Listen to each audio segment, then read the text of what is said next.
Genetic engineering is a process where scientists take genes from one species and force it into the DNA of other species.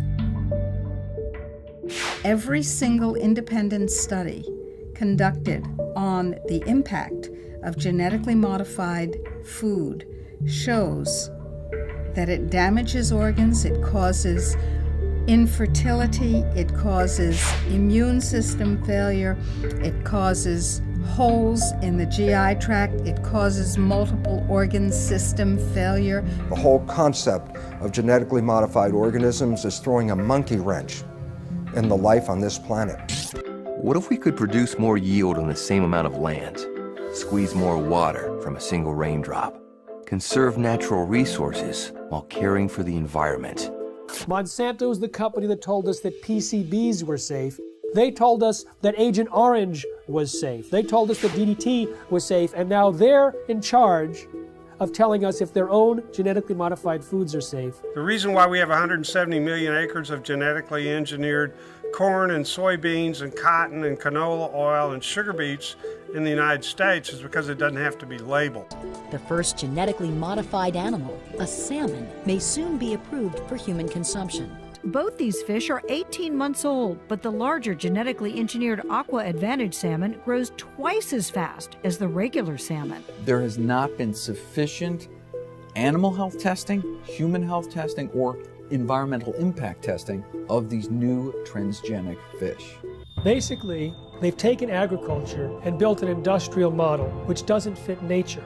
So instead of changing their agricultural model to accommodate what is natural, they're changing nature to accommodate the industrial model.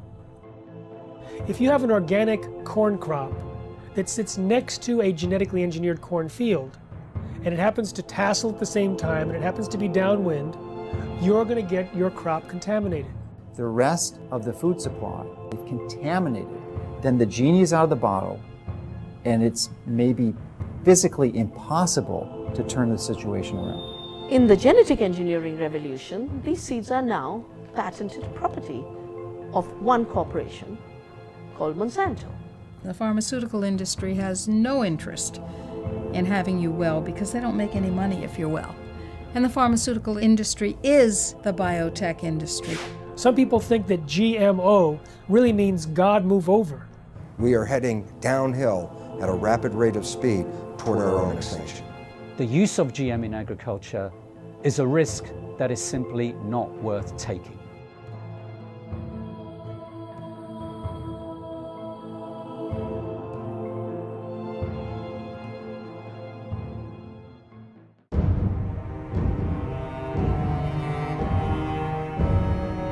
Any scientist that looks into the research or the lack of research on the safety of genetically engineered food comes to the conclusion that these foods should not be on the market. They need another decade or two of research.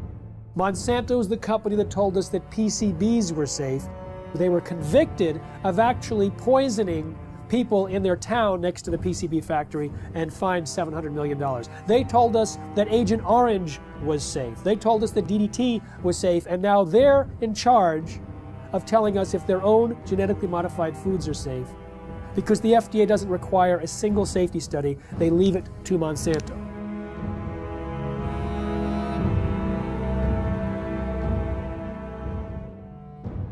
I know Monsanto, as one of the officials of the organization said, we're here to make money. And that's not just Monsanto, that's a lot of food industries. Their job is to make money for the investor. Unfortunately, that becomes the highest priority thought in their minds. Make money, make money, make money. They're not actually making products to make health, they're making money. And so they tend to overlook the health consequences. I think that is a ridiculous sort of approach to the problem. There should be some responsibility being assumed by the producer that when they're producing food, they have a reasonably good assurance that it's a good quality product. That should be the highest priority thing. And then if they can make money with that, fine and dandy. But unfortunately, it's usually the other way around.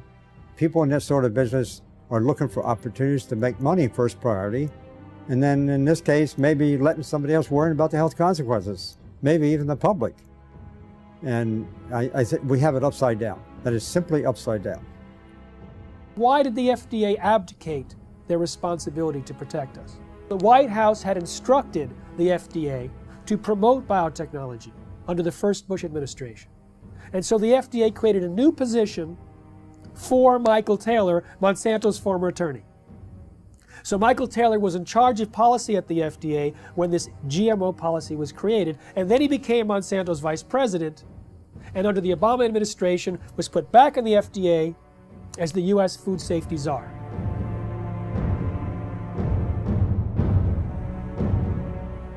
In reality, the overwhelming consensus among the scientists at the FDA were not only that GMOs were different, but that they were inherently dangerous, that they might create allergies, toxins, new diseases, and nutritional problems. They had urged their superiors to require long-term study, and when they saw drafts of the policy coming back to them, they were angry and urged their political appointees to change course. But Michael Taylor and the political appointees ignored the science, ignored the scientists, denied the existence of their concerns, and set forth a policy that allowed GMOs to be put on the market in a way that creates unprecedented risk for human beings and the environment. The FDA is composed of smart people, but they're smart people with a conflict of interest. They're smart people who make their decisions based on what will support their financial needs or their academic needs, not what makes scientific sense. What you can do with GMOs is basically engineer food in ways that make it most profitable from the company's perspective. But from the company's perspective, whatever negative aspects of that might exist are simply irrelevant. And more than being irrelevant, the company is motivated to try to suppress knowledge about those negative aspects. The company is motivated to try to suppress government attempts to regulate in relation to those negative aspects. The company is motivated to try to infiltrate government and lobby government. I mean, when you look at the Clinton administration, Bush Sr., Bush Jr., and Obama, you look at various high-ranking positions in the administrations of all of those presidents, you find people who have worked for Monsanto. Most people don't realize that Monsanto has been around for about a century. They've acquired lots of resources, and they are very clever and sophisticated. They know how the game works. They understand lobbying. They understand bribery. They have been effective at essentially stacking the political structure, the federal regulatory agencies in their favor, to the point that it's almost physically impossible to pass any type of federal regulations or legislation, because the people who make those choices have been in the revolving door of Monsanto. They either previously worked for them or they're paid consultants for them. The governments now, wherever they are dependent on corporations. Who are these governments? Who are these companies? Corporations. Telling people what to do, what to eat, what to feed their children. We are people, we're the children of God. We have constitutions, we have our constitutional rights to eat and feed our families that nature produces. They say, no, we don't have that right. In fact, we're going to force that on you. It's the FDA and the USDA who helped lead the charge for these new food safety bills. There's nothing in those bills to protect you. It's there to protect the genetic engineering industry. And unfortunately, if we don't stop this, you won't see organic farmers. The laws in the bills currently are so strict, so arbitrary, that if you are a small organic farmer, you can't meet their requirements for safety. As a result, you'll go out of business. Not a single human being on earth gets up and says, boy, I can't wait to go to the supermarket and buy a GMO food. And why is that?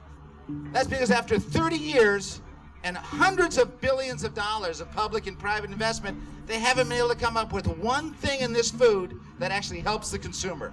No better taste, no lower price, no more nutrition, nothing, zip, zero, nada. 85% of all the genetically engineered crops in this country and around the world are designed so you can soak them with weed killers, toxic herbicides. And who are the big companies that do this? Come on, you know who they are. Monsanto, anybody, what? Who else? DuPont, Dow Chemical, Syngenta, Bayer.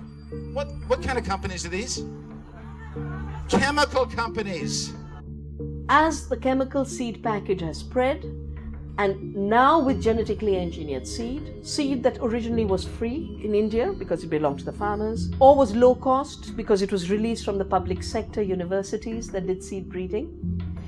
In the genetic engineering revolution, these seeds are now patented property of one corporation called Monsanto.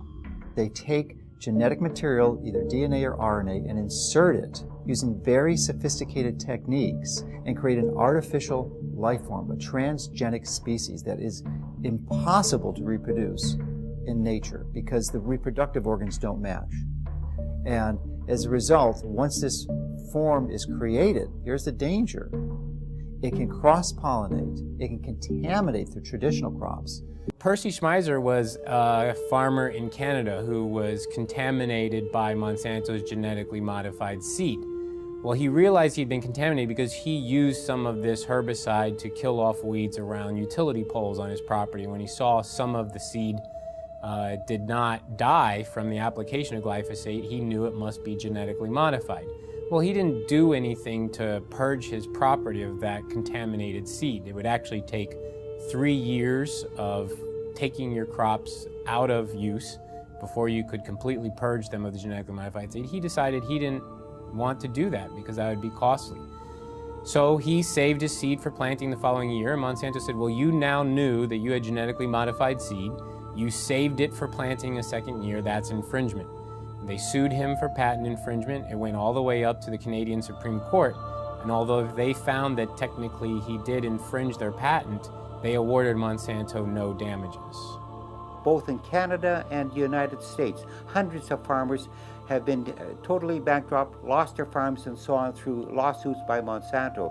So there's a real fear. Now we call it the new fear, a fear culture amongst farmers, where a corporation now, through the rights of patents on a gene, have which is inserted into a seed to make it resistant to a chemical or whatever, is that they lose their rights to use their own seeds or plants. So it's total control eventually that farmers have to go back to a corporation like Monsanto each year to buy their seed because they're no longer allowed to use their own seeds. So as a victim, you basically have to pay for your lawsuit, your damages, and so on.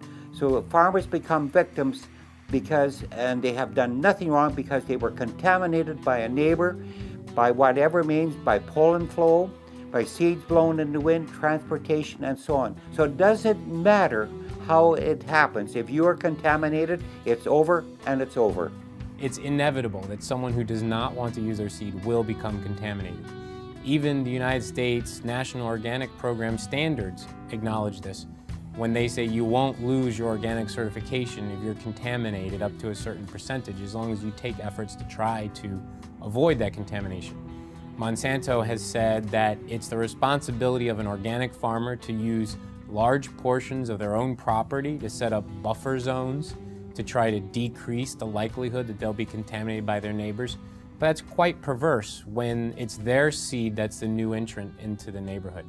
In the mid-90s, the UK government gave about $3 million to a scientist to figure out how to test for the safety of GMOs. That scientist was Dr. Arpad Pusztai, the world's leading expert in his field. He worked at the top nutritional research laboratory in the UK, one of the best in the world. He had about 20 or 30 researchers working with him in 3 different institutes, and his protocols that he was designing were supposed to be implemented into EU law as requirements for the safety assessments of any GMOs to be introduced into Europe. He took a potato that was genetically engineered to produce an insecticide and fed one group of rats the genetically engineered potato. He fed another group of rats natural potatoes, and a third group of rats natural potatoes, plus their meal was spiked with the same insecticide that the GM potato was engineered to produce. So you have GM potato, and natural potato plus an insecticide, and all three had a complete and balanced diet as well.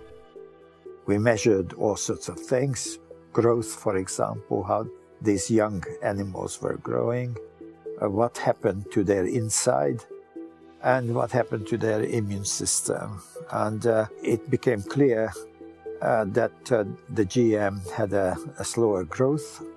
It had problems with internal development of its organs, and it certainly knocked out the immune system. Only the rats that ate the GM potato got sick. They had potentially precancerous cell growth in their digestive tract, smaller brains, livers, and testicles, partial atrophy of the liver, damaged immune system in 10 days. What was the cause of that damage? It was not the insecticide, because the group eating the insecticide did not have the problem. It was understood that it was the process of genetic engineering itself and the unpredicted side effects that caused this profound damage to every system and organ studied.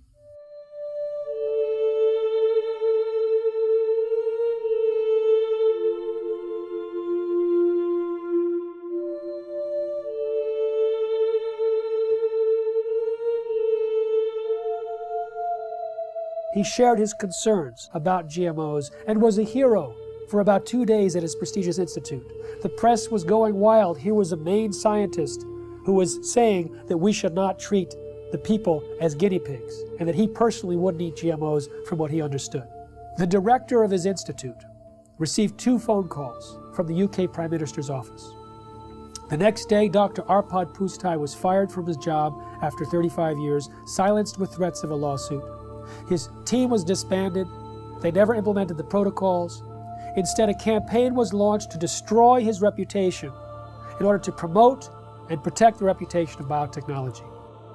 We do have all the methods available for testing the safety of GM crops. It will be unforgiven by humanity.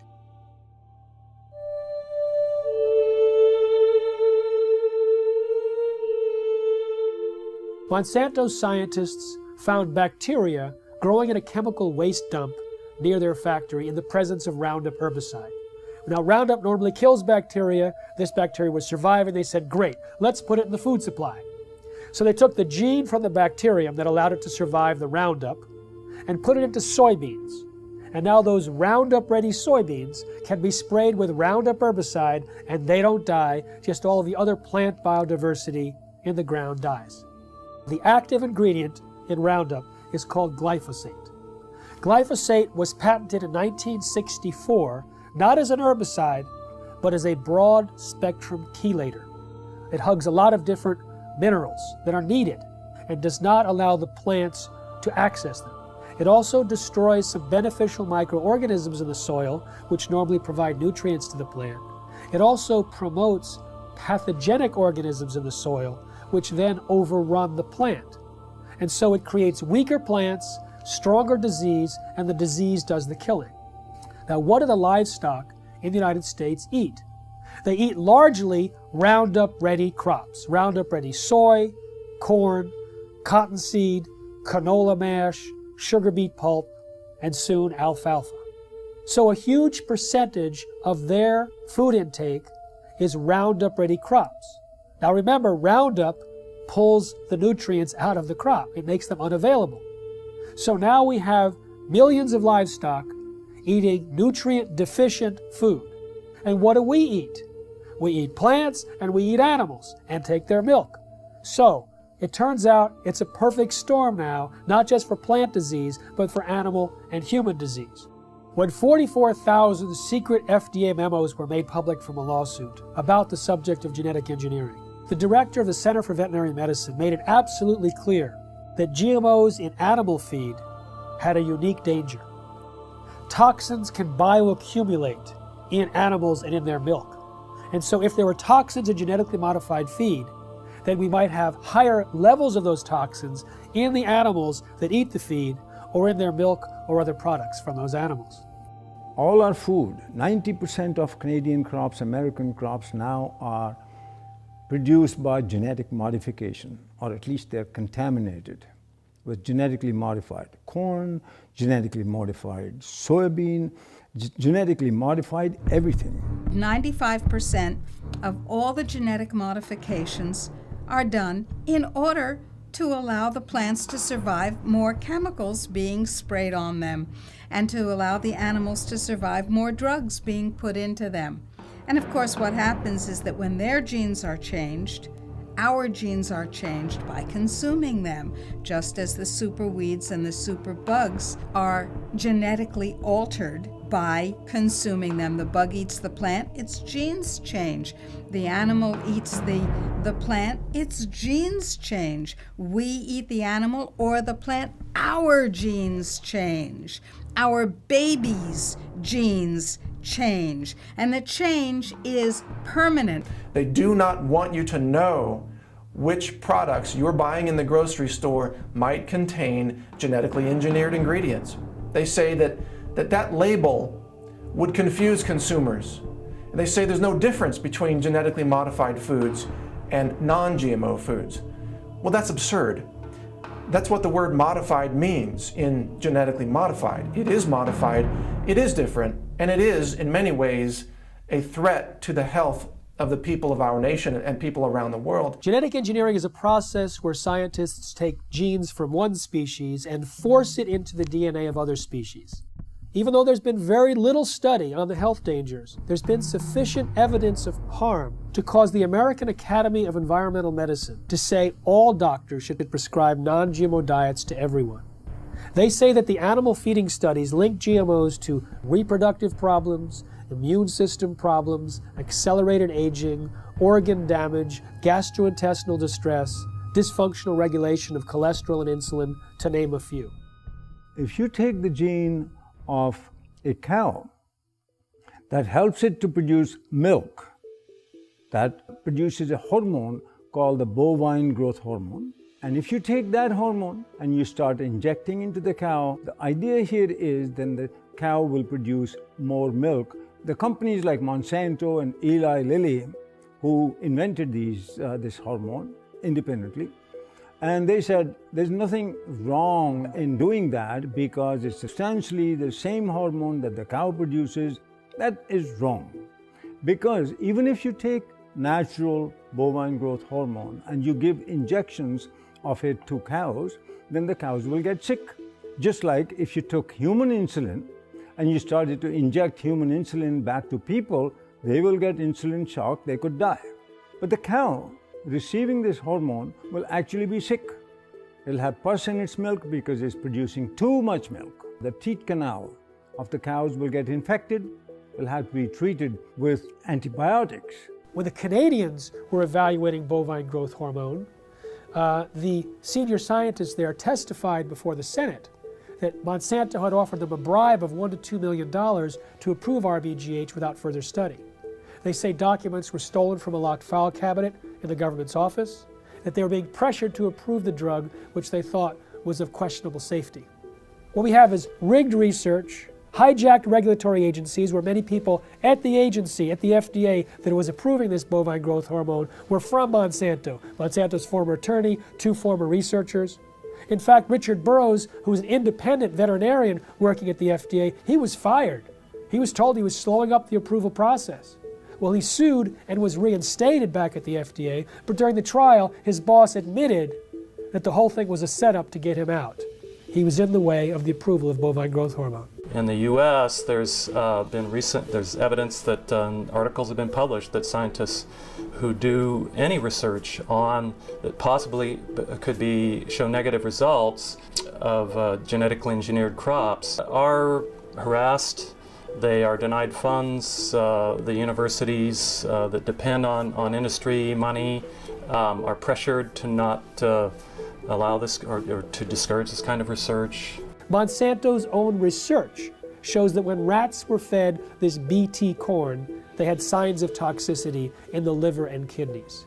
When genetically modified soybeans were fed to rodents, we've seen changes in the testicles changing from pink to blue, changes in the sperm cells, changes in the uterus and ovaries, in the DNA functioning of the embryo offspring. In 2001, a small California biotech company called Epicite patented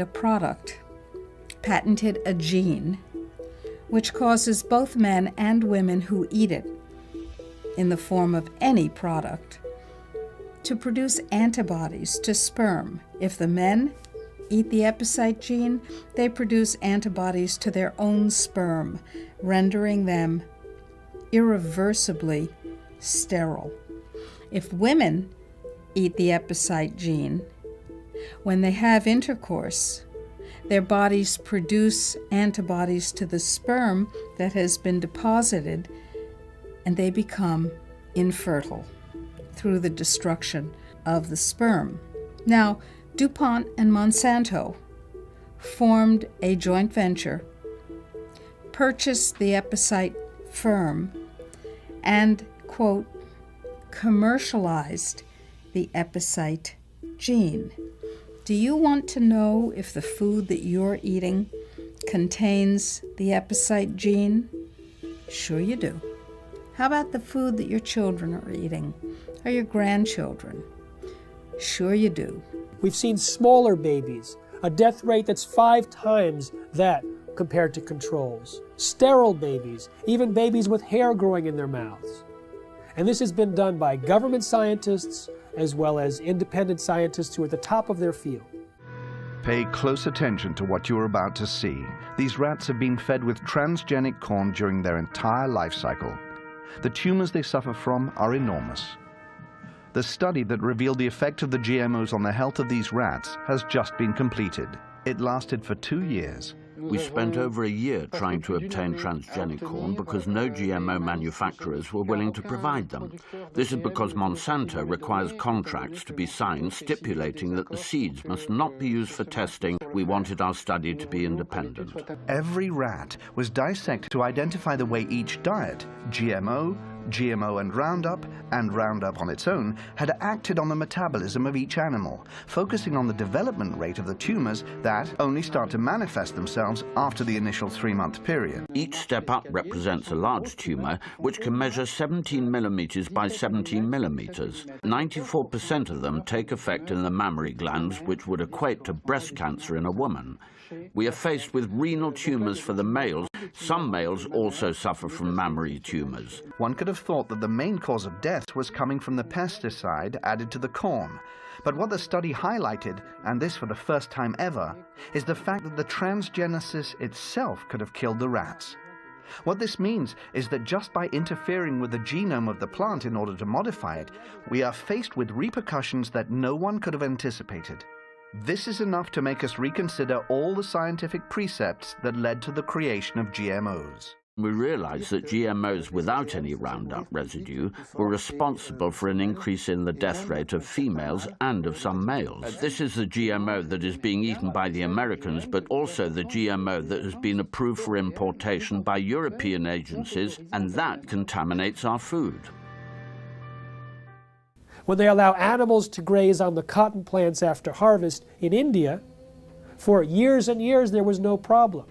When they introduced this Bt toxin-producing cotton, thousands of sheep died, buffalo died, goats died. I've interviewed the people myself, seen pictures of their dead animals. These animals were successfully grazing on non-Bt cotton plants for years. In one case, 13 buffalo grazed on Bt cotton plants for a single day, and within 3 days they were all dead. Unfortunately, there's not sufficient follow-up. One small non-governmental organization pleaded with the government in India, please do some research on these animals. The government refused. They pleaded with universities offering to pay for the research themselves. They refused. So this small NGO did their own research. They put 3 sheep in one field with Bt cotton Bollgard 1, 3 with Bollgard 2, and 3 with non-GM cotton. Within a month, all 6 sheep eating the Bt cotton plants died. But 3 eating the non-Bt cotton plants had no symptoms. But their research was dismissed because it wasn't a government agency or a university. So we have a situation where the evidence is there, but it's not being paid attention to because it's being drowned out by the big bucks and the biotech industry with their tobacco-type science and their distortion and denial of the facts. Unfortunately, Monsanto's lobbying power and their financial weight, they are able to use corrupted corporate science, something that I call cigarette science, to get these products slipped into our food stream. The only human feeding study ever published on GMOs showed that the gene that was inserted into the soybean transferred into the DNA of the bacteria living inside our intestines and continued to produce that protein. So if it happens to be an allergen and you're allergic to it, you may be continuously triggered over and over again by the production of that allergen from within inside your own intestines. When we look at the quality of the nutrients in our soil, we see that that has become actually a victim of industrial agriculture, which destroys the microorganisms in the soil and then puts in a few nutrients as if that were enough to provide a healthy diet. It turns out that the current industrial agricultural model was based on surplus military products after World War II. They had extra bomb-making material that worked as fertilizer, so they created the synthetic fertilizer industry. They had excess nerve gas that they could use as insecticides, so they created an insecticidal industry. And by steering the farmers and the land-grant universities and all the population towards these high-input, corporate-driven agricultural models, we actually stripped away some of the health and some of the nutrients that were vital and are vital to the health of the people and of the livestock. The plant's ability to absorb nutrients out of the soil is restricted with GMO seeds and plants. And that's why the nutritional value is going down, and that has become a very big concern. And there's a very big concern that many of our foods that we eat, nutritional value contents have to be rechecked because it has changed. It alters the structure of a plant when you put a GMO gene into a plant. So you no longer have the same type of plant and you've changed the makeup. Monsanto is the only company I know of that doesn't want you to know you're buying something that has their technology inside it. You know, cell phones, computers, automobiles, everything else we purchase, clothing, is branded because everyone wants to know, they want consumers to know that their product is inside whatever you're purchasing. But Monsanto wants that to be a secret. If you go and purchase any of their bags of seed and you look at the back, there's a big, huge box with a big stop sign. And when I first saw this, I thought that meant stop, this seed is dangerous. Don't swallow it, wash your hands after you've touched it. You know, all those health warnings are lower down the bag in smaller font. If you look in the box where the stop sign is, it actually says stop. These seeds are protected by the following patents. Your use of these seeds must be in compliance with the license agreement. You may not save the seeds for replanting, blah, blah, blah, blah, blah. So they object to labeling of food that consumers buy, but they have no problem with labeling their own product with all of their patent numbers. So there's some things that they want the public to know and other things that they don't. Traditionally, the proponents of genetic engineering have stated that there's relatively no risk or essentially no difference between genetically engineered plants and products and conventionally raised products.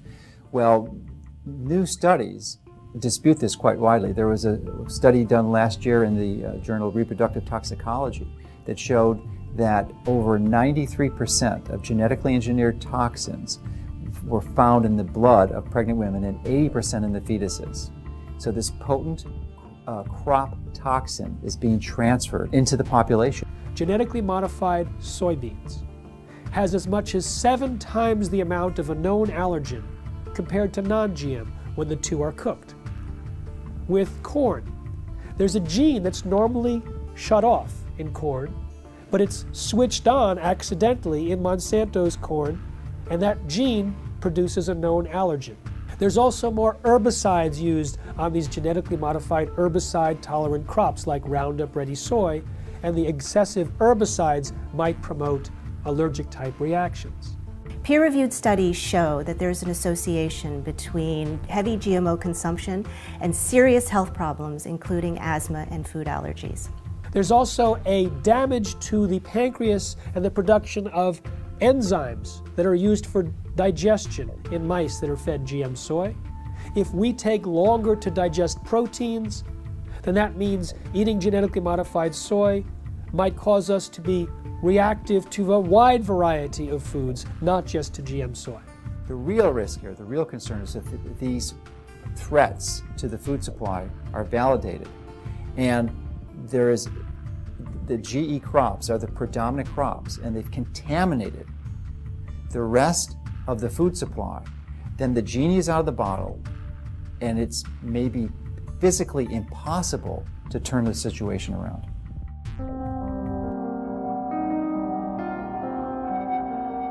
There has been no long-term research on the concept or consequences of what this genetic modification does, not just to us, but to the environment.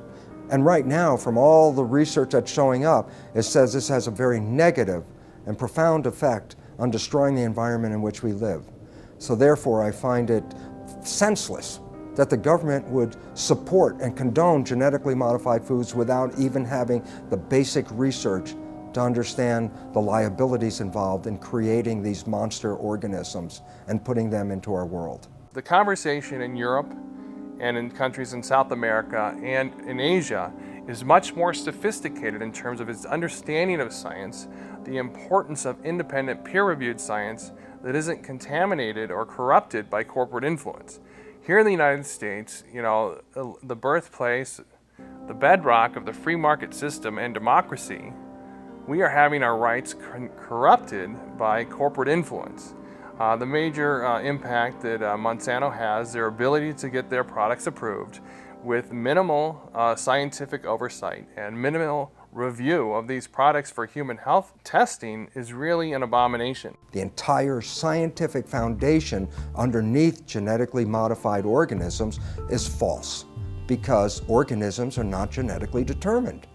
And when we understand that, we recognize that the only way to create crops that will benefit humanity is to understand nature herself and learn to live in harmony with it. And this is a completely different approach than humans have had for the last couple hundred years, where we always thought, oh, humans' job was to control and dominate nature. In that process, we are now leading the world into the 6th mass extinction of life on this planet.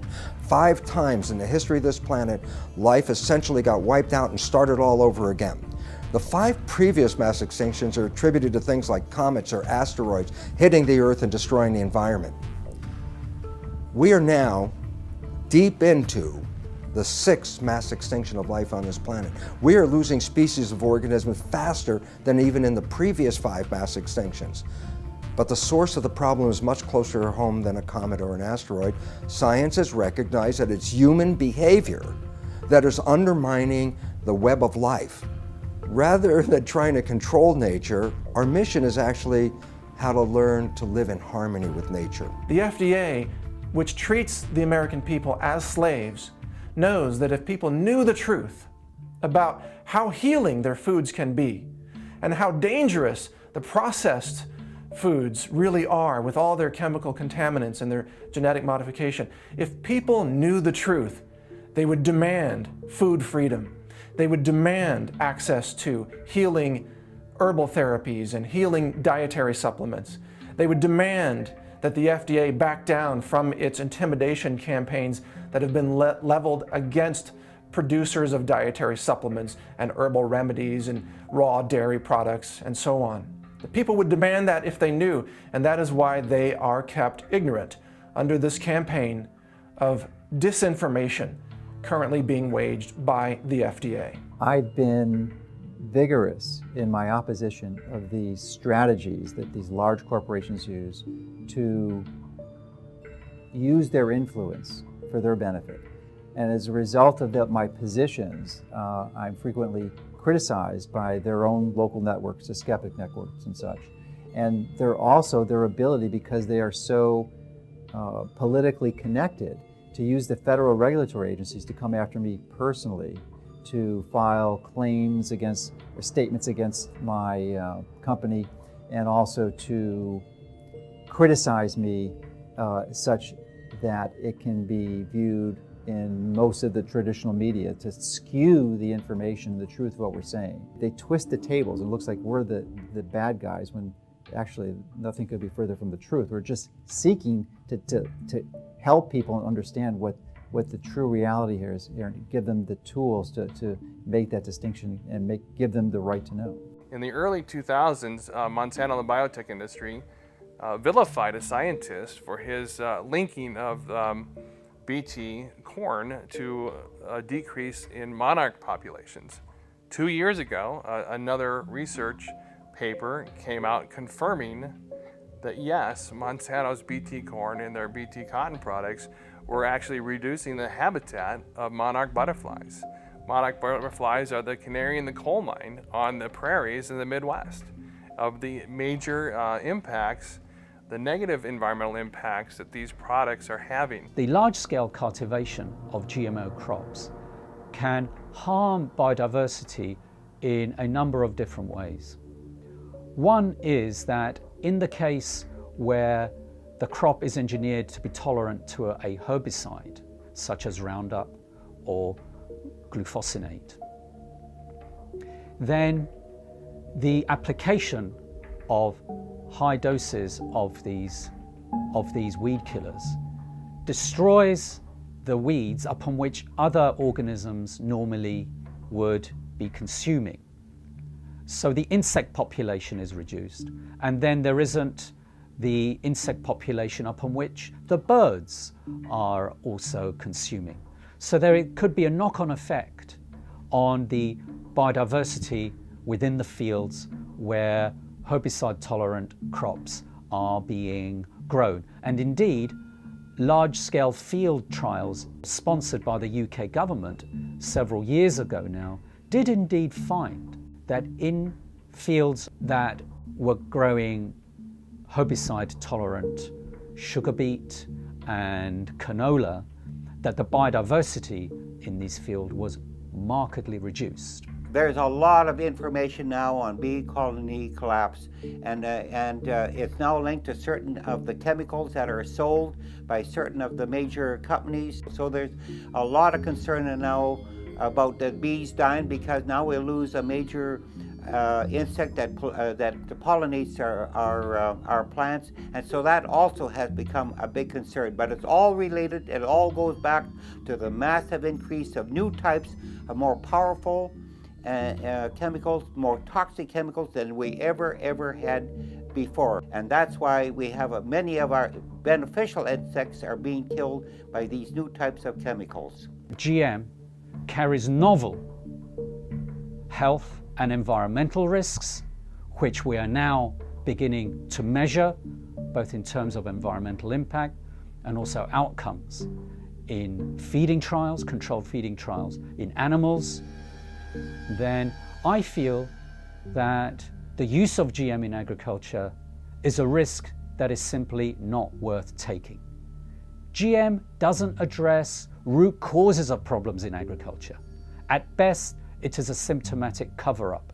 No genetically modified crop can grow unless it's attached to some kind of a pesticide. Those pesticides, more and more, are in these plants. They may have killed the weeds, they may have killed the insects, but the product is still on the plants. And if it's washed off, then it's in the water, it gets into the lakes, it gets into the oceans, it's everywhere. And it's toxic, it causes cancer, it also causes endocrine disruption. That's a technical term for change of hormones. They don't even want to label that this is genetically modified. The milk is genetically modified, or the crop is genetically modified. They say, if we label that, we won't be able to sell it because people won't buy it. Of course, people won't buy it because people don't want it. We have thousands of different varieties of any given food crop you can mention.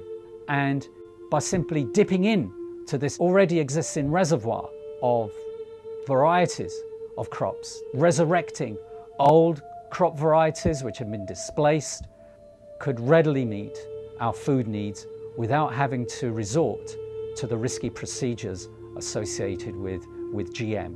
What is an herbicide-resistant crop It's a crop that you can spray the hell out of it with a toxic chemical and it won't die. It kills everything except that particular crop. And so you have the ability not only to sell the seeds to the farmer, you're going to sell them the companion pesticide. So you get two sales for one, and they're going to have to come back to you every year and get them because once you start applying these poisons on this scale, your farmland is so devastated that to convert to organic, for example, is economically difficult. The most comprehensive analysis of GMOs shows that they actually reduce yield. But sustainable technologies, they can increase yield by an average of 79%. What BT corn does and BT soy does and what Roundup Ready does is it decreases labor. It's labor saving, as if we need less farmers in this country. And we have a limited planet. So more people farming is the key to higher yields, not chemicals. GMOs are stealing the money away from these more appropriate technologies. We have more food per person than any time in human history. We have enough food grown to feed 11.3 billion people. What we don't have is the ability for people to access that food. And so it's not a silver bullet of increased yield that the biotech industry tries to sell us. The ISTAD report proved that organic and sustainable agriculture had the same and higher yields than conventional, chemical-intensive, genetically engineered crops. These herbicides are actually having a major impact in killing the beneficial soil microorganisms in the soil, which actually not only add to the yield gains, but also the nutritional value of these plants. Cotton production has increased in this country because of acreage, not because of the BT technology. Rice and wheat production increased in India because of irrigation acreage. Land and water account for it, not the seed and the chemicals. In fact, the seed and chemicals have created a scarcity. First, the new seeds had to be grown as monocultures, so you had less food. Today, we are importing pulses from Canada, from the United States. Very vital to a vegetarian diet. We're not growing pulses because our monocultures have no place for pulses. Pulses give you free protein. Pulses give you free nitrogen fixing. All of that was wiped out. Oilseeds, farm trees, agroforestry. The water use of this so-called Green Revolution was 10 times more compared to equivalent farming systems. One huge problem with the GMOs is that they have completely blown out conventional breeding in our land-grant colleges. And we only in this country have 10% of the vegetable seeds that were available to our forebears 100 years ago. Our seed stock is going down the toilet, and we can't even use our land-grant colleges to breed in a standard way because there's no money for it. And that is a huge, huge, huge threat to the future of agriculture, to lose the skill of breeding standard, which is in fact what all that food you see on your grocery shelves, all those vegetables came from thousands of years of farmers sharing their seeds. As a result of the loss of beneficial soil microorganisms, not only have the yields gone down, but there has been a dramatic increase in the rise of crop diseases, which are infecting corn and soybeans in the U.S. We're sacrificing, our soil just because it's an easier way to farm, and trying to convince ourselves it's more economical, but it's not. I'm seeing neighbors' fields who've been doing this stuff for 15 plus years. They can't get rid of a lot of weeds now. These weeds are getting resistant to the glyphosate herbicide, so farmers are upping rates, more herbicide. But then all of a sudden that's not doing it anymore, so you have to switch herbicides.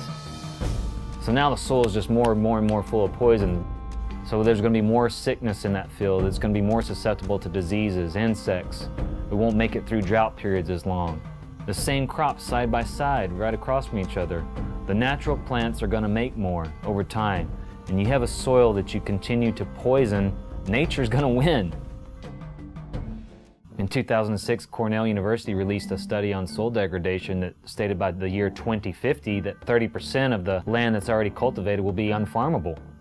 Now, the thing about Roundup and glyphosate is that it stays in the soil for months or years. and it continues to cause the reduction of available nutrients and the promotion of these diseases.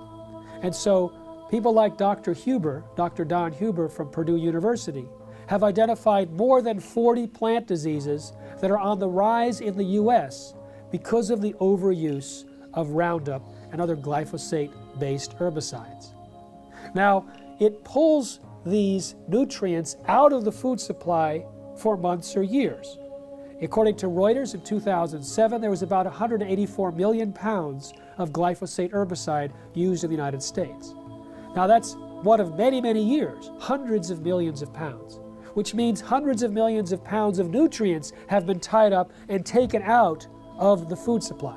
When we have a company like Monsanto that says, I don't care what nature says, I'll create the crops that I want, and we look at what happens, we see another step, another process in our own demise. This is a very powerful enemy, a classic David versus Goliath challenge. And there's the only way we have any approach, any possibility of ever winning this thing is if we work together as a cohesive group. The whole concept of genetically modified organisms is throwing a monkey wrench in the life on this planet. And until we change that, we are heading downhill at a rapid rate of speed toward our own extinction.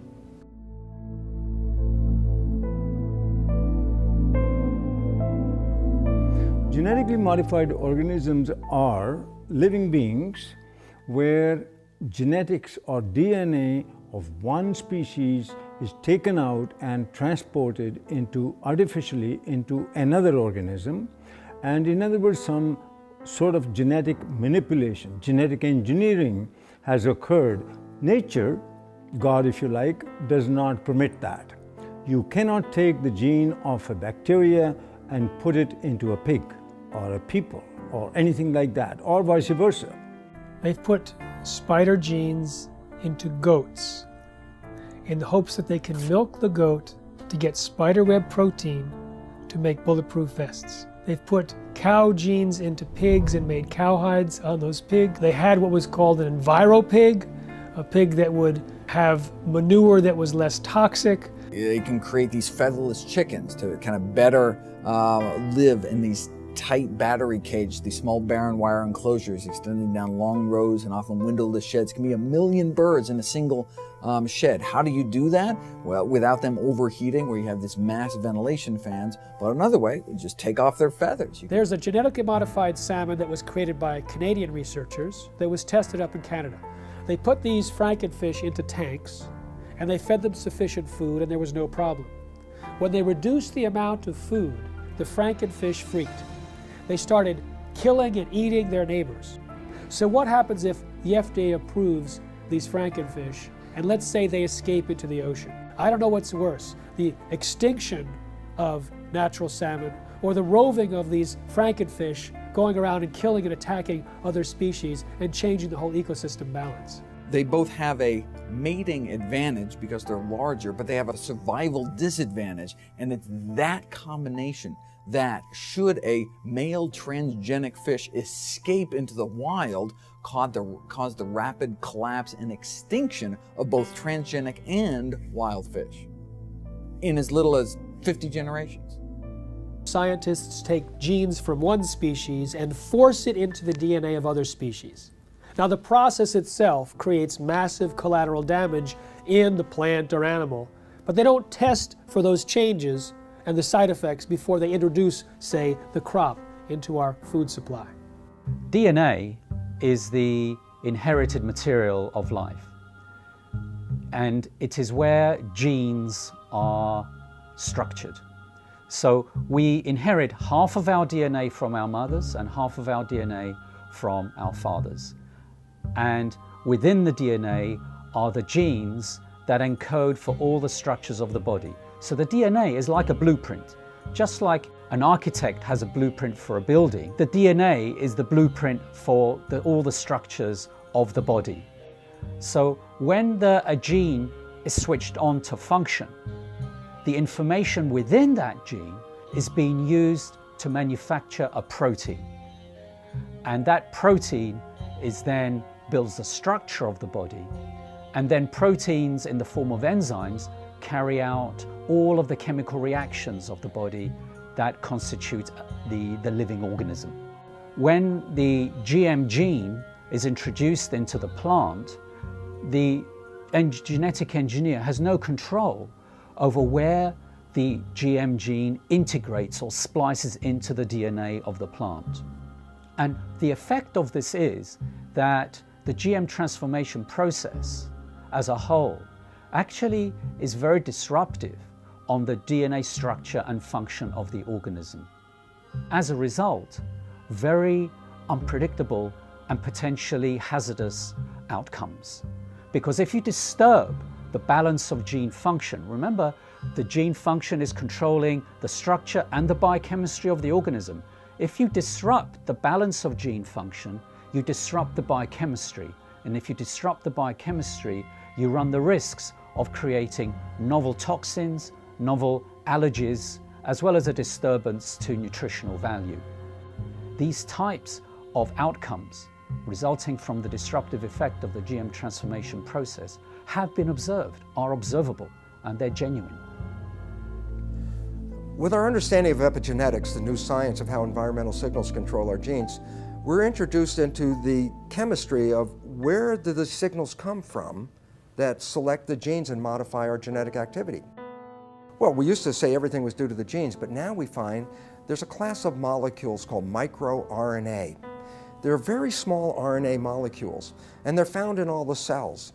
And these microRNA molecules are molecules that adjust the reading of our genes. And well, a new understanding has been found about the microRNA molecules. And when we eat food, the microRNA from the food is picked up by the digestive system and not broken down. The microRNA is taken into our own body intact. And now what they followed is the microRNA from food ends up in our own cells, like in our liver and other cells in our body. And these microRNAs still have the same function. They change our genetics and they change our readout of our genome. And the significance is profound. It says when you eat genetically modified foods, we are eating a new class of microRNAs that have never really been in the world before. And yet, these microRNAs are picked up by our biology and adjust our own genetics. So, in a sense, the old story, we are what we eat, actually now has a biochemical foundation. And then all of a sudden it says, if that's true, then why would you risk your life eating a genetically modified food containing microRNAs that can totally distort our own biology and cause great problems in our lives? The process of genetic modification is a completely irreversible process. Once it has been carried out, it affects the reproductive cells of the organism. So any effect you have, for good or for bad, is then passed down through the subsequent generations of that particular organism. And that's true for plants and animals. Indeed, for any genetically modified organism. And this now has to be understood because when we eat genetically modified foods, not only does it affect our own cells like that, but we also know that the bacteria in our gut that are required for our survival, we need these bacteria. The bacteria also pick up the genetic engineered genes. And we modified the gut bacteria. And you say, well, why is that relevant? Well, not only do we need the gut bacteria for our survival, but the gut bacteria change our genetics. Information from the bacteria is picked up by the digestive cells and adjusts the digestive system cells to be compatible with the bacteria in our gut. There is a dialogue and a communication. If you alter the genetics of the gut bacteria, by definition, you've completely altered the development and genetics of our own cells. Way back in the 70s, they developed this grand vision of being able to splice in high yield and drought resistance and all sorts of, pest resistance, and they dreamt of patenting those genes and having proprietary ownership of these genes. And during the 80s, that indeed came about from a number of court decisions. They believed they could make billions of dollars from these proprietary gene transfers to make food do certain things or crops do certain things. When the evidence came out that there were fundamental flaws in the genetics, they just did not want to know. They didn't want to do the research into these issues of food safety. and they went ahead with their development, yet they weren't doing the basic research. You see, GMOs are the product of an infant science. And now we are feeding that product to the entire population.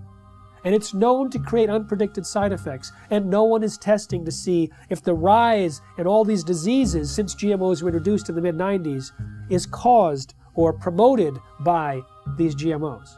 If Monsanto's patent on a gene, if that patented gene gets into any, and I'll use the term, higher life form. So what does that mean? Birds, bees, animals, and the question I have to ask, what about human life? If Monsanto's patent gene gets into you, gets into me, does that say they own me? Do they own you? These are all questions that that the courts and our governments will have to address. How far does the patents on genes on life go? There have been over 140 lawsuits filed by Monsanto against farmers, including against those farmers who wanted nothing to do with Monsanto's genetically modified seed. When you ask Monsanto whether genetically modified seed is natural, they have two answers, yes and no. And it depends on which side of Washington, D.C. they're talking. If they're at the FDA or the USDA, they say genetically modified seed is absolutely no different than natural food. It doesn't need to be tested, doesn't need to be labeled. The public doesn't need to know if their food's been genetically modified because it's no different.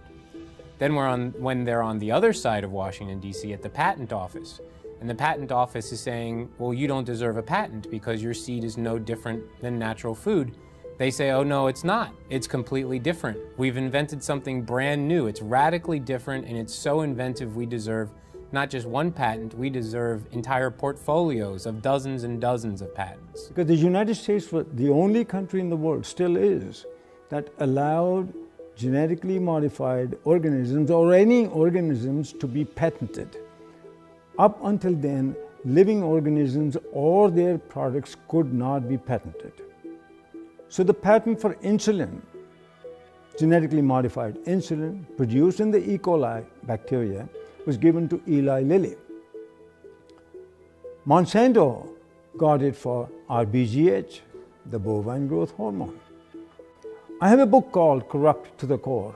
In that book, I describe, by quoting from a published speech by a Monsanto executive, saying how they're going to control the whole world, not just by genetic modification, but they're going to take charge of the whole world by influencing the White House, the Whitehall, the French Parliament, and Canadian Parliament, and the Japanese Parliament. This is published information, how they're going to control the whole world.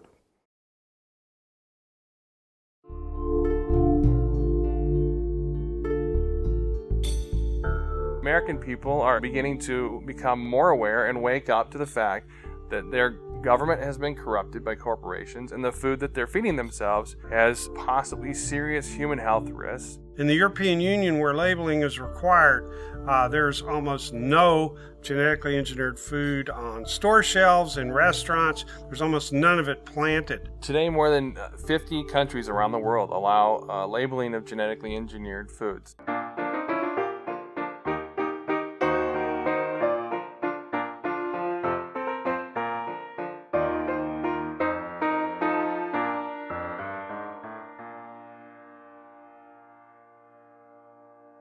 The FDA has received over 1 million comments from citizens demanding labeling of GMOs.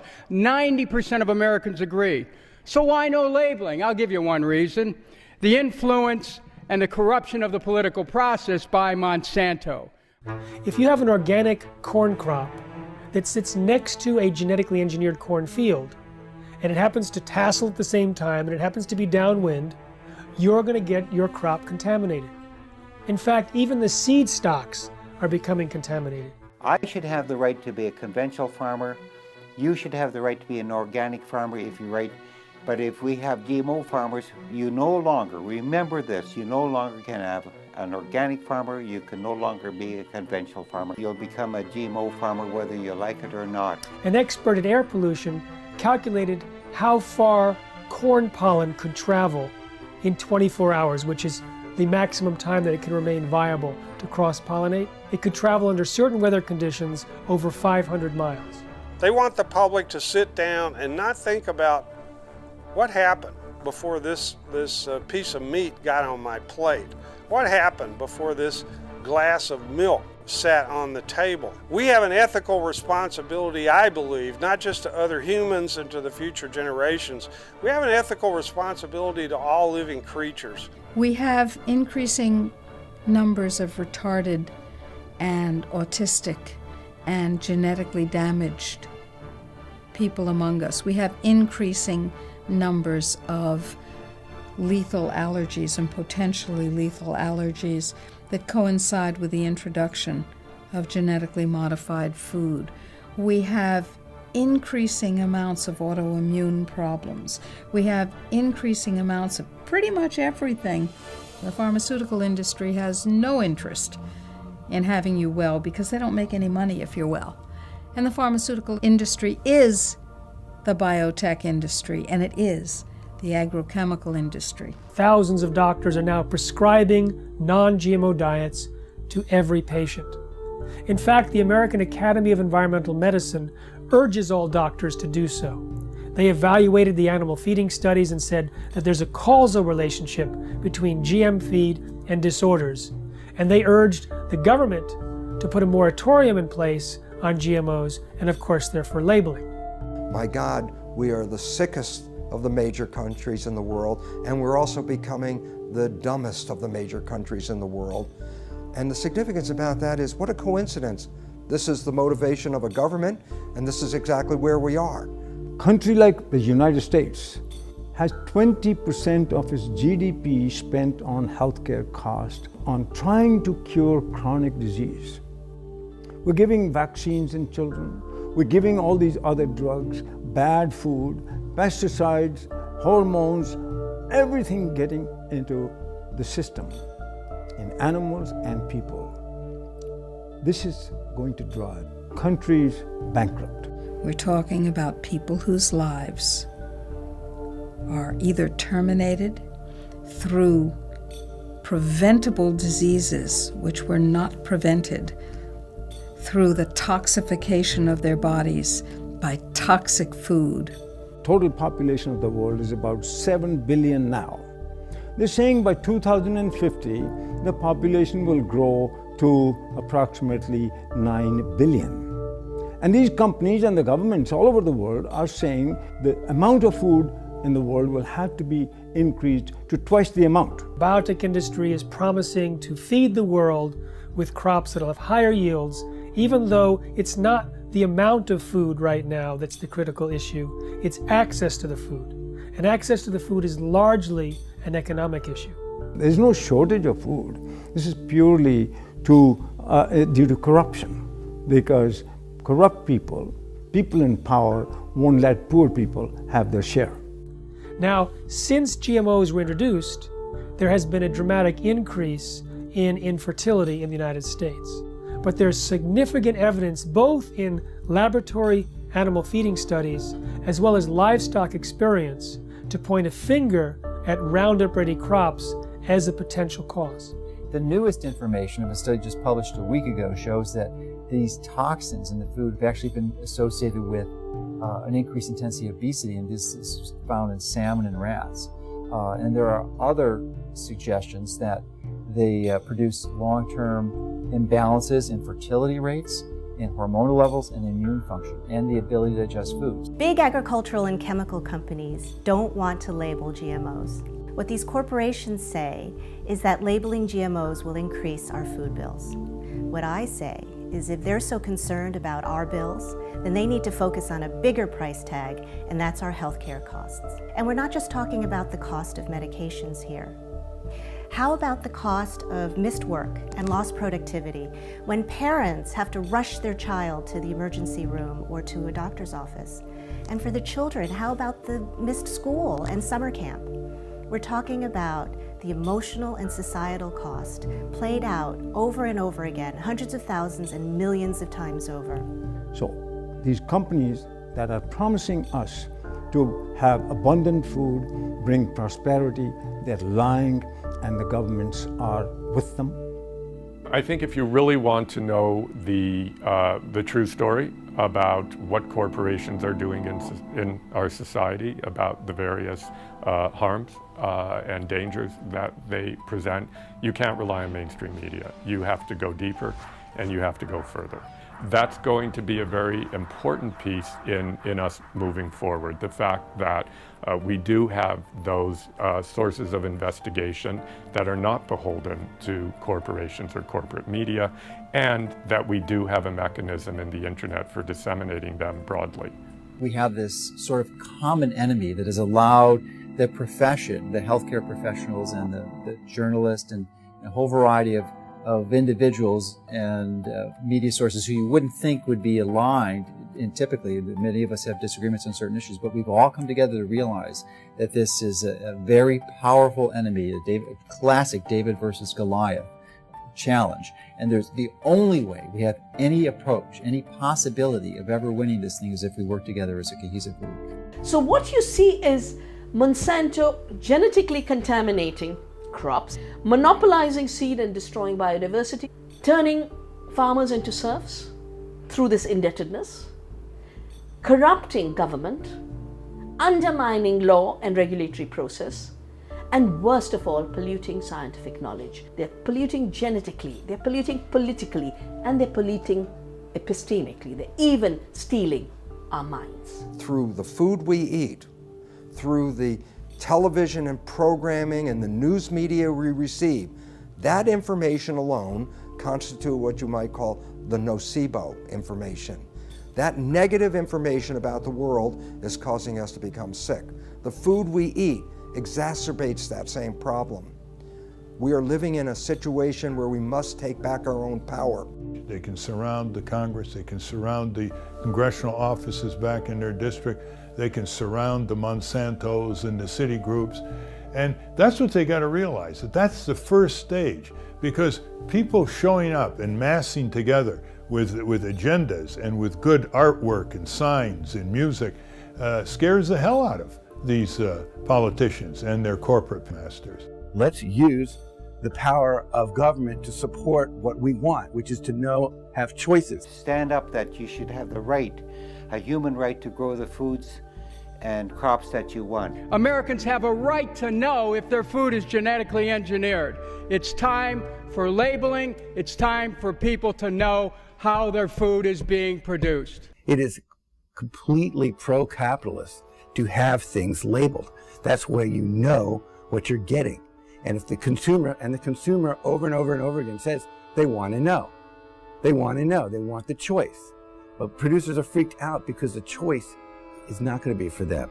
We have to start now and not let more contamination exist and more danger to human health and the environment to the massive use of chemicals. So by stopping GMOs and eradicating GMOs, you'd also then stop less chemical use and more danger to the environment. And all of us are very concerned about human health and the environment.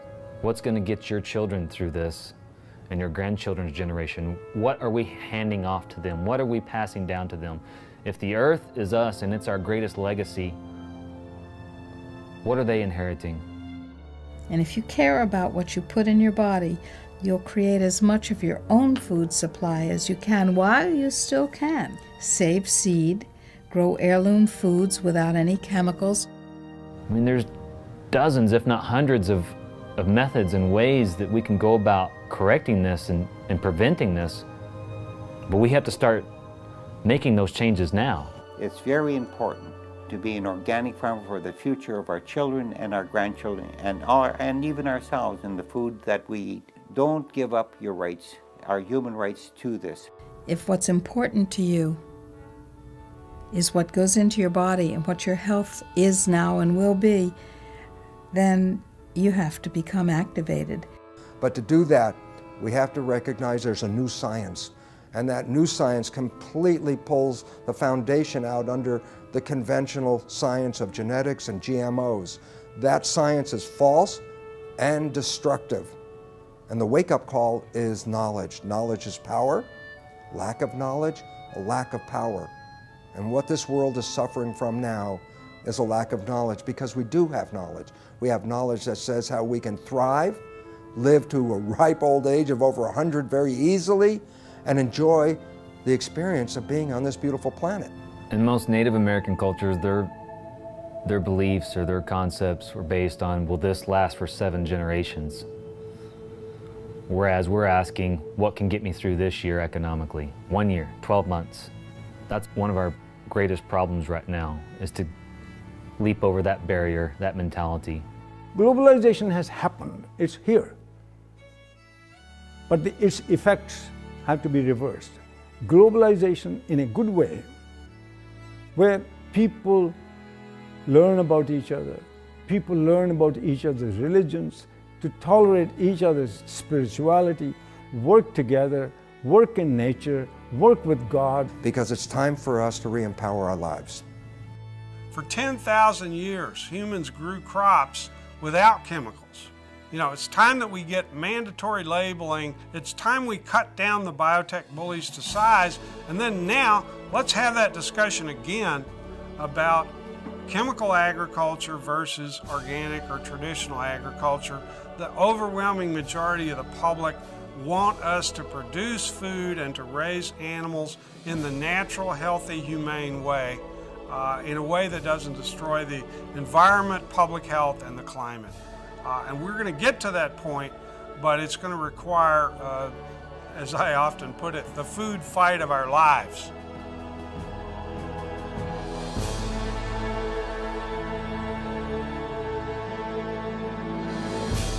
I'm looking at the food that's in the grocery store. They say it's safe, everybody eat more. On second thought, I don't really know if it's made with those GMOs. So I'm looking for the non-GMO label. Before I bring it home, I'll put it on the table. I wanna know if it's verified, so I don't harm myself with genetically modified. They don't want you to know. Poison they grow. Profits they show.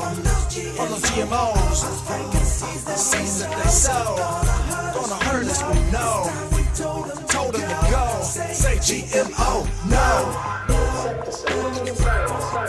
Hey, look. I don't wanna eat poison. I don't want gene mutations at my dinner reservations. It's a food abomination.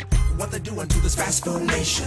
They take artificial gene combinations, inject them in seed variations, so they can grow their frankenfood imitations, while the side effects cause medical patients. Keep the profits alive while they're spraying all the food with name brand herbicides, and all the while they're spreading their lies. Monsanto destroy our farmers' lives, and the FDA just keeps it all going, saying it's safe even though they all know it's just poison, stealing away your life. And that's what you eat, genetically modified. They don't want you to know.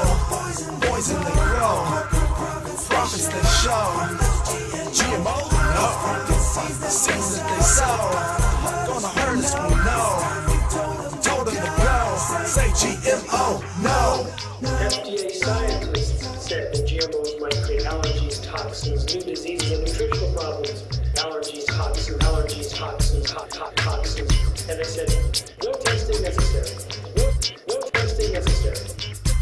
GMO safety, that's a corporate myth. If you don't believe me, listen to Jeffrey Smith. He's the man with the plan, gonna do what he can to help us all get those GMOs banned. But we need you to lend a hand, take a stand against this food stand. It's a mission for the health condition worldwide, cause we don't wanna live genetically modified. No testing necessary. No insecticide. Living inside of us, No testing necessary. No insecticide. Living inside of us. Don't eat food unless you know what's in it. Don't believe the propaganda, the press will spin it. Affects everybody, we all up in it. Stand up to Monsanto, tell him, oh no you didn't. Reject frankenfoods in the store. Demand honest labels so we can be informed. We have a natural right to know what we buying. Just say no to GMO before our farms start dying. Just say no to GMO. These corporate crooks are lying. Just say no to GMO. This time we're not complying. Just say no to GMO. We just not buying it. Just say no to GMO. No testing necessary. No insecticide. Just say no to GMO. No testing necessary.